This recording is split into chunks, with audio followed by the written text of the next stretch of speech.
At sa nakaraang kwento, ipinakita ng Papa ang kanyang mukha na ganap na iba, at isang ngiti na malapad at hindi kapanipaniwala, pati na rin ang mga mata na naglalagablab ng pula habang siya ay tumatawa.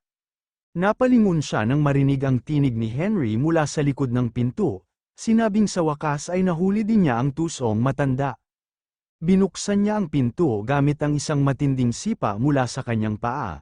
Galit na galit siya sa Papa at handa nang tapusin ito. Nakatayo sa likod niya ang isang galit na saint, at sinabi ni Irene na hindi nararapat na tawagin siyang Papa dahil nadungisan na siya at lumipat sa panig ni Janus.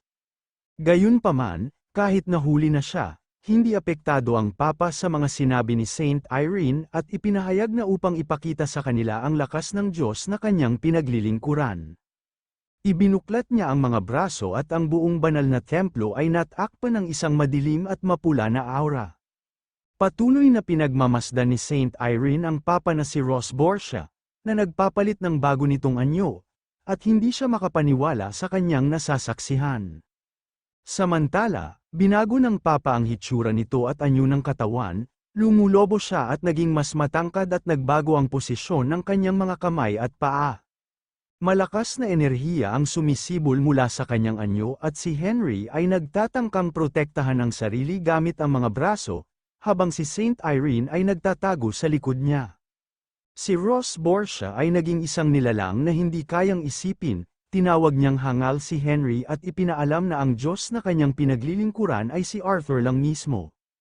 Ang mga paa niya ay mas malaki pa kaysa sa dambuhalang elepante, at ang Chimera ay dahan-daang lumalapit sa kanilang direksyon. Habang nangyayari ito, sumigaw si Irene at hindi makapaniwala na nagtaksil at iniwan ng Papa ang Diyosa na si Irene at mas pinili pa ang katulad ni Arthur. Nagkunwaring baliw ang Papa at tinawag si Henry upang ipakita ang kanyang kakayahan, hinahamon kung ano ang magagawa nito sa kanya. Habang may kinukuha mula sa loob ng kanyang damit, nagulat si Henry at hindi niya alam kung anong mga trick ang ginawa ni Arthur para hikayatin ang Papa sa kanyang panig. Agad niyang inilabas mula sa kanyang loob na bulsa ang isang kwintas ng mga banal na singsing na ipinahiram sa kanya ni Hera Khan.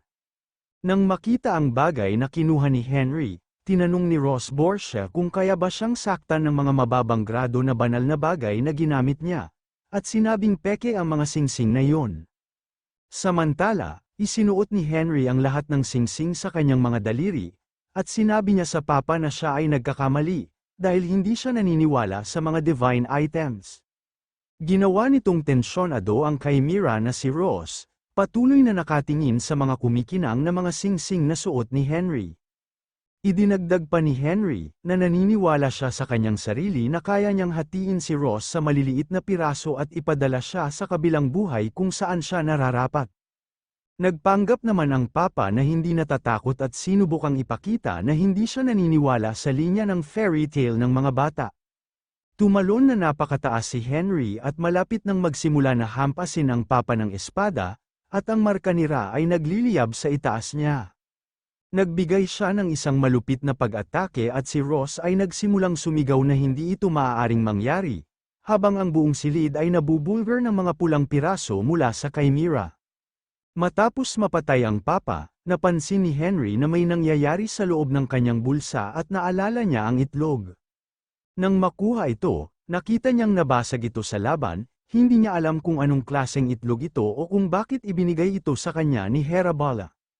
Lumapit si Lady Saint Irene, at nagpasalamat kay Henry para sa pagligtas, at humingi ng paumanhin dahil nasaksihan nila ang ganitong kasuklam-suklam na eksena. Nababahala siya at sinabi na kung hindi dahil kay Henry, walang makakaalam tungkol sa pagtataksil ng Papa na si Ross Borgia, ngunit tiniyak ni Henry kay Irene na ginawa lang niya ang nararapat na gawin. Ipinaliwanag niya na pumunta siya dito upang maghanap ng bagong banal na kapangyarihan upang makatulong sa pagkontra sa divine power ni Janus na ngayoy taglay ni Arthur, ngunit nang makita niya ang nangyari sa Papa at lumipat sa ibang panig, hindi na siya sigurado tungkol doon. Habang nakakibit balikat si Henry, sinabi niyang tatalikuran na niya ang kanyang misyon na maghanap ng panibagong Diyos. Nang marinig ito, naguguluhan si Irene at tinanong si Henry kung paano niya lalabanan si Arthur. Hinigpitan ni Henry ang kamao at sumagot na plano niyang paunlarin ang kanyang pinaniniwalaan at iyon ay ang mahika. Kinalaunan, pumunta sila sa Snow Tower sa Salguera. Tinipon ni Henry ang lahat ng salamangkero ng Snow Tower at pagkatapos matiyak na kumpleto ang lahat, sinabi niyang tinipon niya ang lahat ng naririto upang magbigay ng isang mahalagang anunsyo. Ipinaalala niya na may isang labanan na magaganap na magpapasya sa hinaharap ng buong kontinente, kaya't naniniwala si Henry na kailangan itaas ng mga salamangkero ang kanilang bilog na kapangyarihan ng isa o dalawa pang level. Ngunit naguguluhan ang mga salamangkero kung bakit bigla ang nagdesisyon si Henry, at nalilito kung ang paraan niya sa pagpapataas ng antas ng kapangyarihan ay posible. Ngunit ipinaliwanag ni Henry na ang paraan ay simple, bagamat ang tanging problema ay ang sakit ay hindi nasusukat na maaari nilang ikamatay. Pagkatapos tinawag ni Henry ang mga tao niya upang pumasok sa hall, bibat nila ang mga banga na may laman na Black Tear Potion. Nang matanggap na nila ang banga, sinabi ni Henry na ang bawat isa ay puno ng ilang libong mga dosis ng purong Black Tear Potion, halos nakamamatay na parang lason. Sa sandaling inumin nila ito, mararamdaman nila ang sakit na hindi pa nila naranasan, ngunit kung makakayanan nila ito, walang duda na tataas ang kanilang magic circle. Binalaan sila ni Henry na maging matyaga at magtiis ng buong lakas at magpatuloy, dahil ito lang ang paraan para makita nila ang liwanag. Dagdag pa ni Henry, na huwag silang mag-alala kung sakaling may emergency, dahil dinala niya ang mga pari at si Saint Irene dito. Pagkatapos, malakas niyang sinabi sa mga salamangkero na inumin na ito ngayon din, at inutusan din niya ang mga pari na maging handa. Walang pag-aalinlangan ininom at inubos ng mga salamangkero ang buong laman ng banga na Black Tear Potion. Nagsimula ng manalangin sina Lady Saint Irene at ang iba pang mga pari, nanalangin sila sa dakila at maawain na Diyos ang si Irene na bigyan ng lakas at protektahan ang mga mandirigmang nagtipon para sa kinabukasan ng kontinente. Matapos inumin ang Black Tear Potion, ibinagsak ng mga salamangkero ang kanilang mga banga at hinawakan ang kanilang mga leeg. Nakaramdam sila ng matinding sakit at nagsimulang magmakaawa para sa kaligtasan. Si Henry, na hindi naniniwala sa Diyos o anumang bagay na tulad nito, ay tanging sa mahika lamang naniniwala, kaya't ang tanging paraan niya ng pakikipaglaban kay Arthur ay sa pamamagitan ng mahika.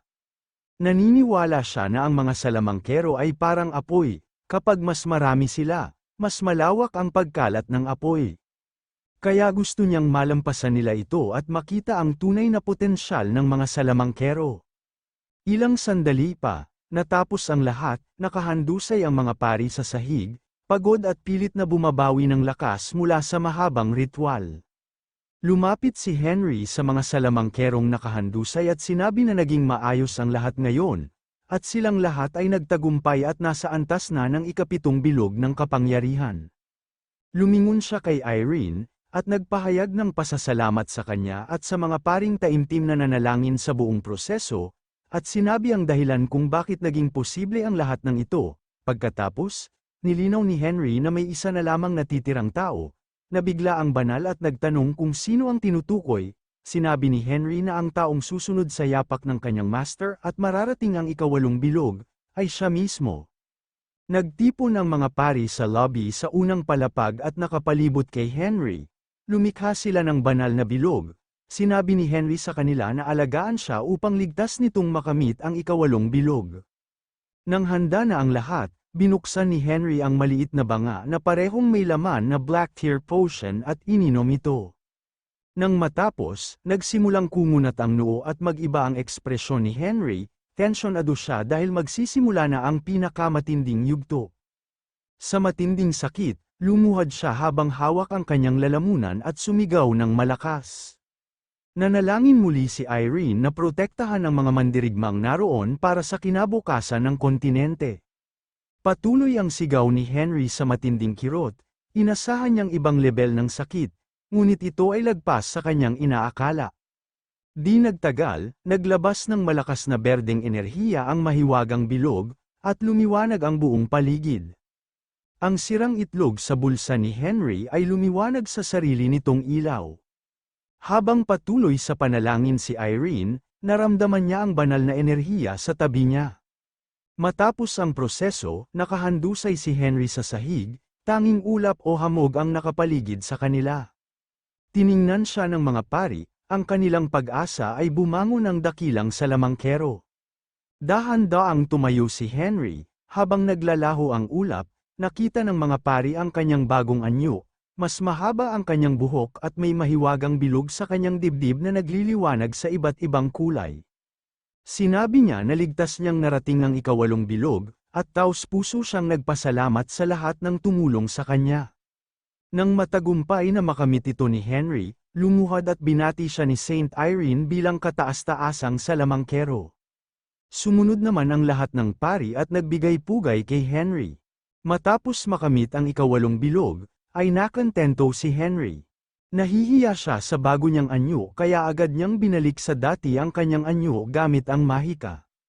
Sa puntong yon, may napansin siyang enerhiya sa kanyang bulsa. Inilabas niya ang itlog na basag na, kaya't malinaw na si Hera Balakan ang nagbigay sa kanya ng perlas. Ipinangako ni Archmage Henry na kakaharapin na lamang niya si Hera Bala sa ibang panahon. Ngayon na nakarating na siya sa ikawalong bilog, panahon na upang paghandaan ang nalalapit na labanan laban kay Arthur. Lumipas ang isang buwan sa bayan ng mga panday sa Musyo, nagtipon ang mga kaalyado sa bulwagan at hinihintay na lamang ang pagdating ni Archmage Henry.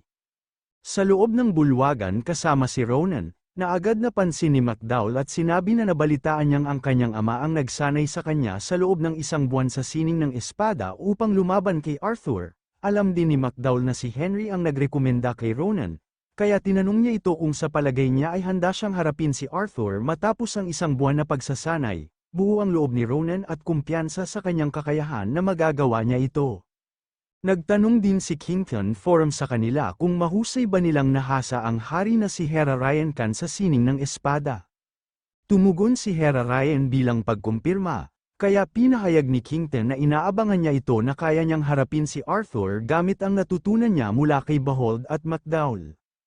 Sa sandaling yun, bumukas ang pinto at pumasok si Archmage Henry, na binati sila at sinabing naging maganda ang naging progreso nila sa nakaraang buwan.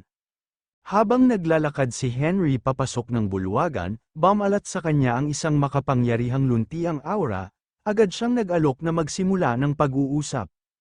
Nang makita si Henry, namangha si Kington Forum dahil ramdam niya ang makapangyarihang aura na taglay ni Henry, mas malakas na ito kaysa dati. Napansin din ni Hera Ryan na talaga namang nagsikap si Henry sa buong buwan na ito, at kumbinsido siyang nasa antas na si Henry na wala nang makapagtutuwid sa kanya. Samantala, naramdaman ni Henry ang aura ni Ronan Forum, kitang-kita na isa na itong ganap na Swordmaster. Halatang nagsikap din si Ronan at ramdam din niya ang bagong malakas na kapangyarihan na aura kay Henry, kaya tahimik siyang bumati rito ng pagbati. Tumango si Henry bilang pasasalamat, at sinabing gawin nila ang lahat ng makakaya nila hanggang sa huli. Umupo na si Henry sa mesa, at sinabing pupunta na sila sa Lizark Hills sa pagsapit ng dilim. Hiniling niya sa lahat na hawakan ng maigi ang divine item na kanyang ipapamahagi ngayon din. Nang matanggap na nila ang divine item, ipinaliwanag ni Henry na dahil puno ng banal na kapangyarihan ang mga apostol, ay magiging mahirap silang labanan ang mga ito kung wala ang tulong ng mga divine items. Idinagdag pa niya na hindi din nila alam kung bakit sila inanyayahan ni Arthur na pumunta sa lugar na yun. Napahawak si Henry sa kanyang baba gamit ang kamao, at ipinahayag na sa katunayan ay wala din siyang alam kung gaano karami at anong klaseng hukbo ang mayroon si Arthur na naruroon. Dahil dito nagbigay ng mungkahi si Hera Ryan kay Henry na gamitin ang kanyang teleportation spell para pumunta sa nasabing lugar. Ngunit sa sandaling yun, biglang lumitaw ang pulang enerhiya sa gitna ng mesa, sa harap ng bawat isa sa pulong. Ang paglitaw ni Arthur ay hindi inaasahan, at nagsimulang binati si Henry at ikinagagalak niyang makita siya muli. Galit at hindi inaasahan ni Henry na magpapakita si Arthur sa mismong Snow Tower. Sinabi ni Arthur na dalhin lamang ang mga tao na nasa bulwagan at pumunta sa Lizark Hill, kung hindi, gagawin niyang mga tagasunod ang mga natitirang buhay na tao. Pagkasabi nito, naglaho siya sa manipis na hangin, tumawa siya at sinabing umaasa siyang magkikita silang muli. Kailangan niya lang bilisin dahil hindi niya alam kung ano ang maaari niyang gawin sa oras ng pagkabagot. Galit sa kabastusan ni Arthur, tumayo si Ban mula sa mesa at tinawag siyang hayop. Iniwan ni Arthur ang isang maliit na portal kung saan makikita ang lugar ng Lizark Hill. Tinanong ni Hera Ryan kung yun ba ang lugar na tinutukoy ni Arthur at kung gusto niya silang dumaan roon sa iniwang portal. Inutusan ni Henry ang lahat na maghanda na para sa isang malaking labanan. Tumayo ang lahat ng kasapi ng pagpupulong at naghanda para sundan si Henry. Pinangunahan ni Henry ang pagpasok sa portal, habang ang iba'y nakaantabay at handa sa laban. Hawak ang kanyang espada, sumigaw si Hera Ryan na pumasok na din sila sa portal. Matapos ang ilang sandali, tumayo sila sa isang bilog na pormasyon sa lugar ng Lizark Hill, armado at handang makipaglaban. Ang huling pumasok ay si Kington Forum, at agad na nagsara ang portal matapos siyang makapasok. Habang tinitingnan ang paligid, napansin nilang lahat na may malakas na enerhiyang pumapalibot sa kanila. Sa sandaling yun, nagsimulang magliyab sa apoy ang mga halaman, kaya agad na lumikha si Henry ng panangga gamit ang mahika na pumapalibot sa kanyang buong hukbo. Mabilis na kumakalat ang pulang apoy sa buong lugar, papalapit sa kanilang panangga. Nakita ito ni Hera Ryan at nagtanong kung ano ang nangyayari. Sa gitna ng pulang enerhiya, may lumitaw na isang lalaki, nagtanong ang kaaway kung ano sa palagay ng grupo ni Henry ang nilikha niyang apoy, at ipinakilala ang sarili bilang dakilang apostol na si Lidcon. Nang makita ang isa sa mga apostol, galit na galit si Ban at sinabing malinaw na siya ang gumawa ng karumal-dumal sa bayan ng Ankleman. Pero itinanggi ito ni Lidcon ang paratang, at sa sandaling iyon dumating si Narva at inamin ito, sinabi na ang Ankleman ay sining niyang gawa. Nang malaman ni Ban na si Narva ang may gawa, handa na siyang atakihin ito hawak ang espada, subalit pinigilan siya ni Henry. Dumating na din ang iba pang mga apostol, at ipinahayag ni Narva na sila ay ipinadala ng makapangyarihang dakilang si Arthur upang itapon ang isang basurang tulad nila. Pagkatapos pinakilala niya ang sarili bilang The Great Narva, at siya mismo ang pumatay sa mga basurang nilalang sa Ankleman. Samantala, napansin ni Ronan at Hera Ryan na unti-unting naglalaho ang magic shield, ngunit sinabi ni Henry sa kanila na huwag masorpresa dahil na-deactivate niya lang ito. Gayunpaman, pinaalam niya sa lahat na nag-cast siya ng isang spell para lagyan sila ng magic shield sa paligid ng katawan nila, at tiniyak niya na hindi na nila kailangan pang mag-alala, habang sa tabi nanginginig na sa galit si Ban. Hindi na makapaghintay pang pagbayaran ni Narva ang mga kasamaang ginawa nito lalo na ang pagpatay kay Mayor Haz. Tuluyan nang hindi nakapagpigil si Ban, sumugod ito at umatake na kay Narva. Hinampas ni Ban ang espada kay Narva, ngunit hinarang lang ito gamit ang kamay tila kasing tigas ng isang bakal. Ginamit naman ni Narva ang kanyang mga tentakulo para atakihin si Ban, sa kabutihang palad ay nagawa itong maharangan ni Ban at napahagis palayo. Napilitan siyang itarak ang kanyang espada para pigilan ang katawan na lumayo ng ilang metro. Tinawag siya ni Narva sa pangalan at nilinaw na hindi siya isang chimera. Sinabi rin niyang dismayado siya kay Ban dahil masyado siyang pinaniwalaang malakas ni Mayor Haz. Sa pagbanggit kay Mayor Haz, mas lalong nagalit si Ban at napasigaw, at lumusab gamit ang maraming sunod-sunod na atake. Ngunit ngumiti lang si Narva at tinanggap ang lahat ng ito. Nang mapansin ni Ban ang isang lakas na enerhiyang pinakawalan ni Narva, natarante siya at pinigilan ito. Napaurong siya, pero nanatili si Narva sa kanyang posisyon, at sinabing nagsisimula ng mabagot ang labanan kaya panahon na para ipadala si Ban sa kanyang kaibigang basura. Habang nararamdaman ni Ban ang kanyang kahinaan, naalala niya ang babala ni Henry. Hindi gagana ang kanyang mga pag-atake kung wala ang tulong ng kapangyarihan ng Divine Item. Ginamit niya ang kapangyarihan ng Divine Item at isinuot ang singsing sa kanyang kamay. Dumaluhong ng pag-atake si Narva, handang tapusin si Ban, ngunit biglang tumalon si Ban para lumaban. Kampante si Narva at sinabi na halata ang ganitong atake ay walang epekto sa kanya. Subalit nagsimulang may lumabas na liwanag mula sa espada ni Ban at pinuntirya ang braso ni Narva. Sa huli nagtagumpay ang atake ni Ban, sapat ang lakas niya at ng divine item para maputol ang braso ni Narva at tumilapo nito. Nagulat si Narva, nagsimulang manginig ang katawan niya habang inaabot ang lugar kung saan dati naroon ang kanyang braso, hindi siya makapaniwalang nataman siya ni Ban. Nang makita ni Ban na gumana ang atake, hindi na siya nag-atubiling muling umatake at gamitin ang sashimi slice para tapusin na si Narva. Sinubukang harangin ni Narva gamit ang kanyang mga tentakulo, ngunit nabigo itong pigilan ang mga pag-atake ni Ban. Tinuluyan siya ni Ban at tinignan kung ano ang nangyari sa kanyang kalaban, umeepekto ito, napunit si Narva sa huling hampas. Huminto si Ban at sinabing ito ang kanyang paghihiganti para sa Uncleman at sa kaibigan niyang si Haz. Nilapitan siya ng mga kakampi, at tinanong ni Henry kung ayos lang ba siya. Tumango siya at sinabi ni Ban na nakahinga na siya ng maluwag, tiniyak niyang ang divine item ay tunay na makapangyarihan at ang dapat lang gawin ay maniwala rito at sa sariling lakas. Pagkatapos, iminungkahi ni Henry na gamitin ang lahat ng kanilang buong lakas para talunin ang mga apostol, at sumang-ayon ang lahat ng mandirigma. Hindi makapaniwala ang apostol na si Lidcon sa nangyari, sa likod niya ay si Vane, na ngayon ay kilala na bilang Fallow, at nagsisimula ng magduda sa sarili.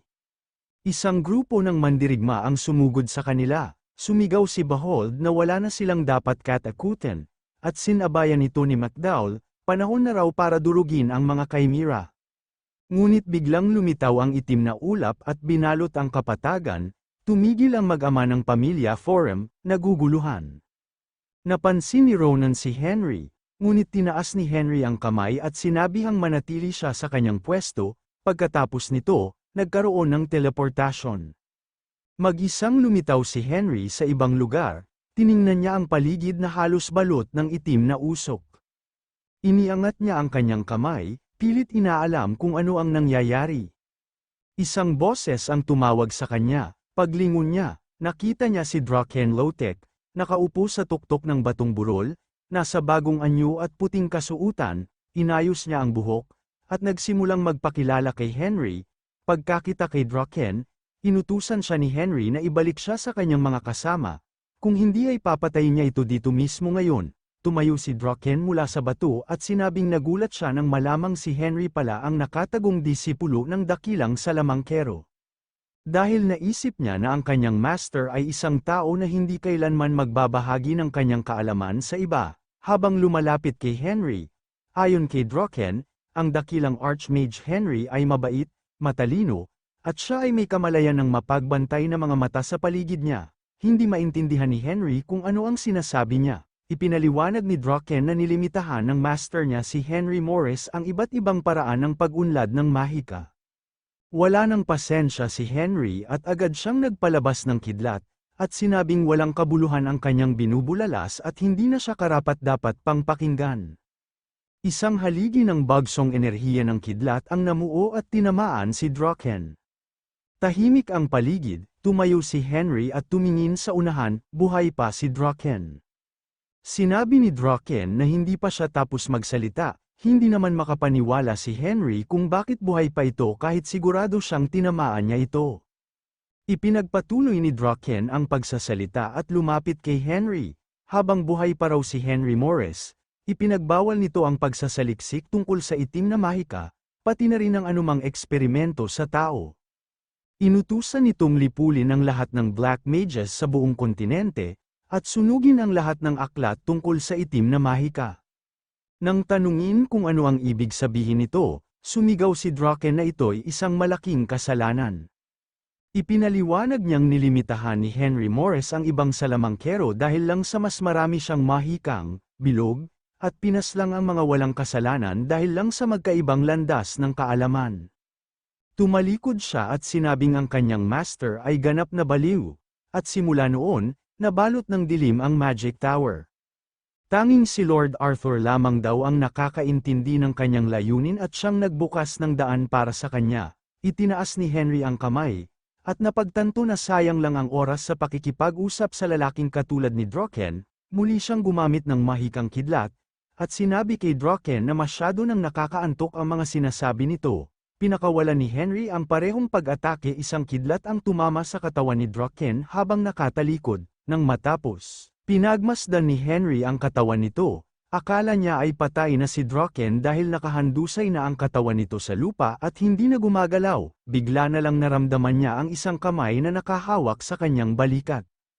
Pagharap niya, akala niya ay si Draken pa rin ito. Ngunit si Draken na wala ng balabal ay nakatayo sa tabi ng kanyang dating katawan. Tinanong siya ni Henry kung paano siya nabuhay, gayong malinaw na nakita niyang bumagsak ito. Ipinaliwanag ni Draken na kaya niyang palitan ang kanyang balat at muling mabuhay.